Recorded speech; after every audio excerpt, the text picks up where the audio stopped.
后来，这件发生伫高雄，讲为着要救一只猫仔，引发着双方的炮火。高雄市议员黄文义指控着瓜子阮的助理顶官威，国民党高雄市党部发声明，讲迄个男子并不是瓜子阮的助理，讲这个黄文义是乌龙野料甲抹乌。 猫咪为铁门孔亮出来，发出求救的信号，因为伊吊伫遐。有网友写讲，这条猫咪伫高雄的前镇区一间铁厝内2楼高的所在。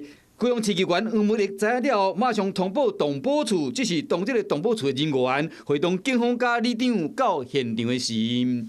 真的没有必要这个时候去打扰物体，这个时候放进去，因为猫再小一点，我们受到惊吓的状态下，搞不好它已经放松警戒，可以出来吃了。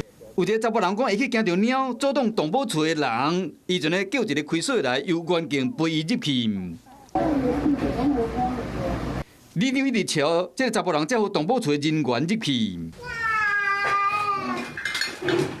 用人甲绳，才成功将这只猫甲救落来。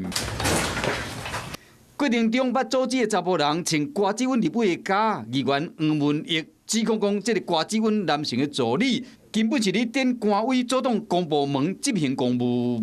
柯志豪装傻吗？你要不要出来说一下，到底这个助理是什么来历？为什么他凭什么他有这个底气，可以在现场指挥调度现行的公务人员？国民党高雄市党部发出声明，澄清讲，对方指控的查甫人并不是瓜子阮的助理，是高雄市议员地安列服务处的职工，因为是爱鸟人士到现场救猫。 颠倒指控黄文义是乌白抹乌，这个代志无的确是一个误会。瓜子阮又搁被针对为了救猫引起论战。Hello， 我是张新文，想要抢先掌握最及时的新闻资讯吗？赶快订阅、按赞、开启小铃铛，锁定华视新闻 YouTube 频道。